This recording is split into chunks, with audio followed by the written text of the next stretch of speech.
Have you been so excited to read a book, but then people start saying how horrendously bad the book is? Or you order the book online and by the time the book finally gets here, you're just like, actually, I don't want to read that book anymore? Yeah, me too. My goal for this year is to read as many books as I possibly can off my physical TBR and hopefully find books that I absolutely adore or books that I at least have a wonderful time reading. With all that being said, there are 3 books that I have kind of been avoiding, kind of been putting off.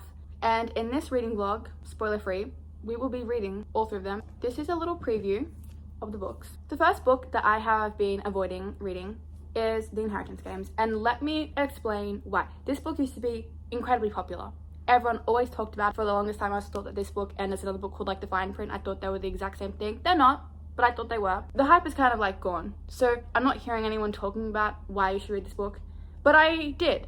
In the past, I heard people talking about how good it was. Also, this book still has a pretty high Goodreads rating, and I know that ratings don't always mean everything, but a lot of times after a book gets really popular, the rating goes down significantly. Some I can think of as normal people that used to have a pretty high rating, but once everyone started reading it and then some people like, I don't like this, now the rating has been like dragged down. I also do have the 3rd one in the series, so I would like to read this one so that I can read the 2nd one so I can finish the 3rd one and get that off my physical TBR. I think the main reason why I was just putting this off was just because it's YA and also I didn't like the cover, which I know is a really ridiculous reason to not want to read a book. I know it is, and everyone's like, don't judge a book by its cover. I know that, but sometimes it's like, well, I don't really like the cover. Like, it's not that bad. Like, I like this better than the other one with like the random like silhouettes with like the question mark on their faces. I like this cover better than that one.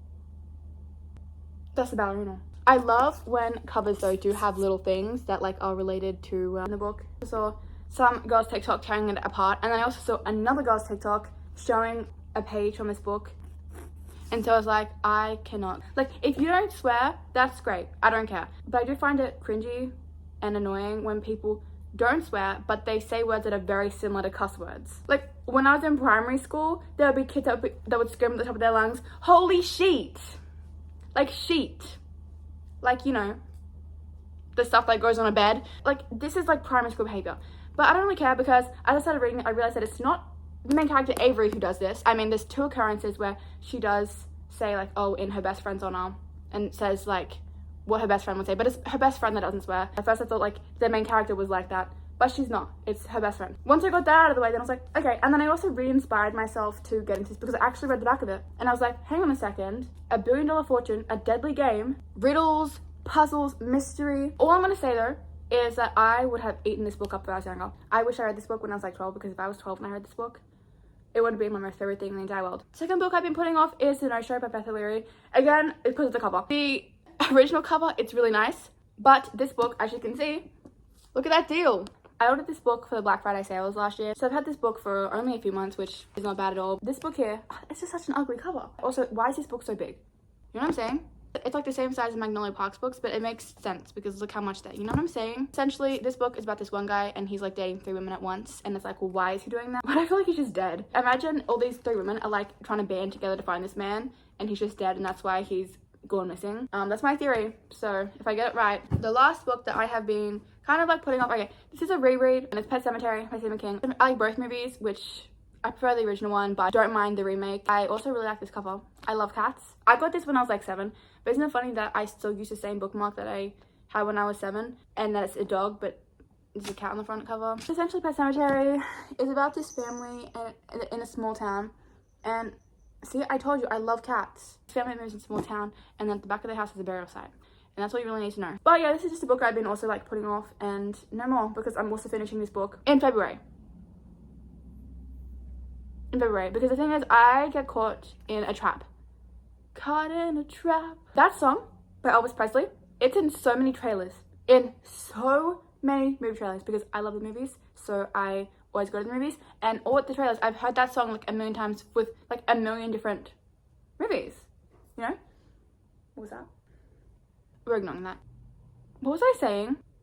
Oh yes, sometimes I do get caught in the trap of only wanting to read certain books for certain seasons. So if it's like a summery book, I'm like, well, I only want to read this in the summertime. And then if there's like a wintry book with like a snowy cabin on the front, I'm like, well, I only want to read this in the wintertime, even though I have never seen real snow in my entire life. Where I live, it does not snow at all. Like, it doesn't even really matter, because I'm not going to ever have those snowy vibes to read a snowy book, because it doesn't snow where I live. But I was like, okay, I want to read this book in October. And then October rolled around and I did not read it. So there was that idea. I am getting rid of that part of my brain that's like, maybe you should read this romance book in February because it's Valentine's Day, and maybe you should read this scary book in October because then It's scary, you know? And maybe you should only read Christmas books in Christmas time.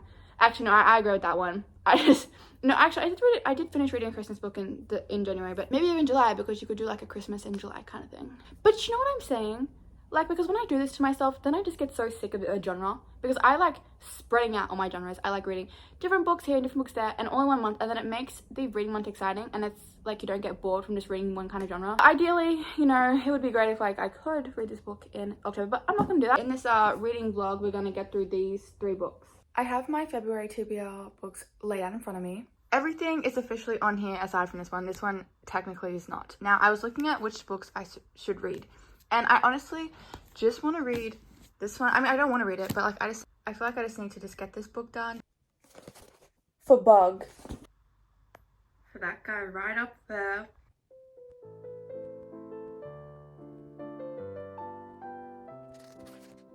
I'm up to page 20. I mean, it's okay. The writing is really simple and easy to get through. It's definitely like a midnight book for me to read. I really like that.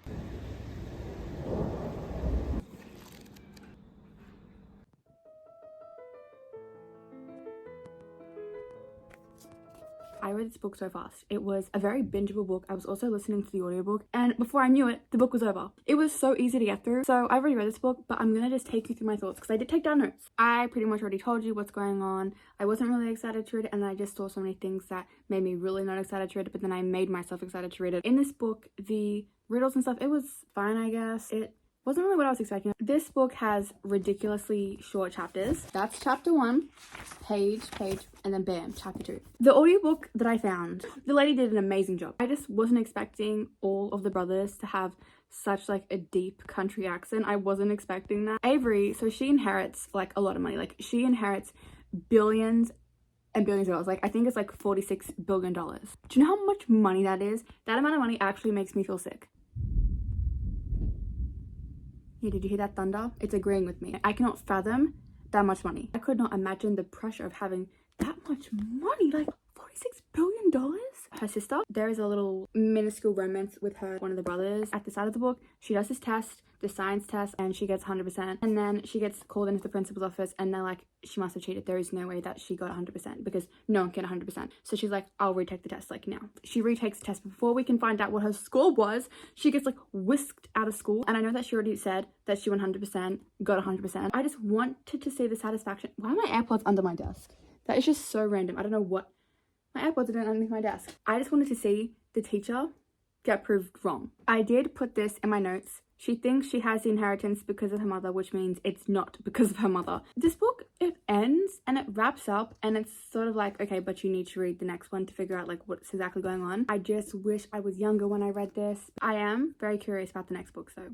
Also, for some reason at the end, I feel like I felt slight tears in my eyes, just very slight tears in my eyes when something was revealed. And I don't know why, like sometimes I'm just very overly emotional when it comes to fictional characters. I don't know why that is. Also, what is up with like this book is severely damaged, and I did not do that.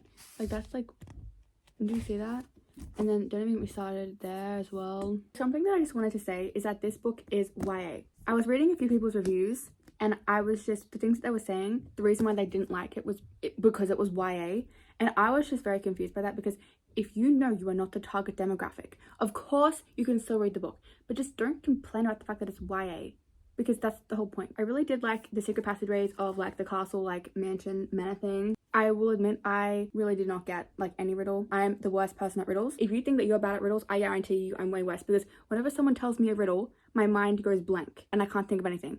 And then I start getting all like panicked. I don't know why everything always takes me back to this one movie that I watched when I was younger.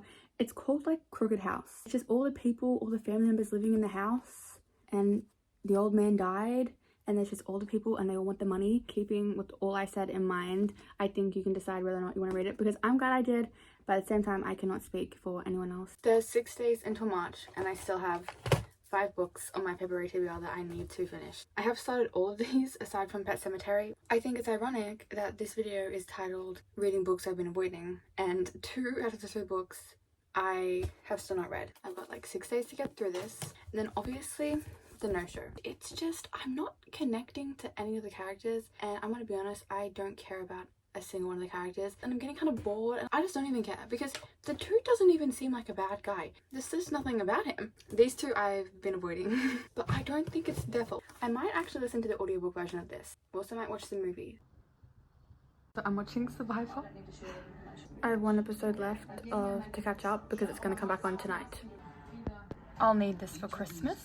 There's this entire album just for one song. Look at the pictures.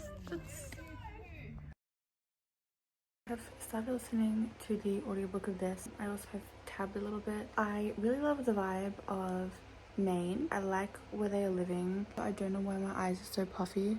Am I dying? I'm scared, but at the start there's like pretty short chapters.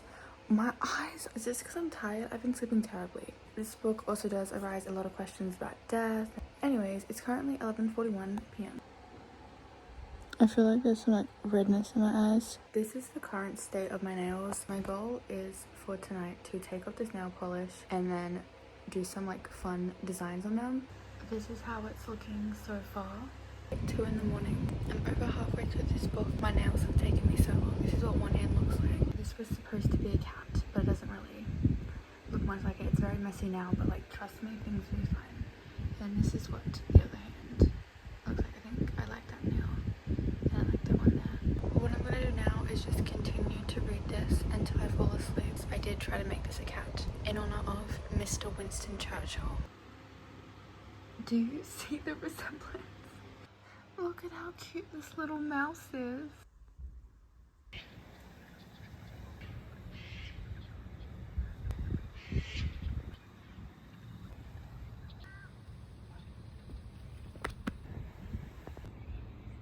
I have some very exciting news. I have finally finished this book. I spent last night listening to this audiobook because my nails took me hours to do. And then all day today I was listening to the audiobook until the very end. Despite me have already reading it before, I genuinely could not remember the ending. I was annotating a little bit at the start, but then I just kind of stopped doing it because I just felt like it wasn't necessary. I really like this cover. At the start, it says that it takes 7 minutes on average for someone to get to sleep.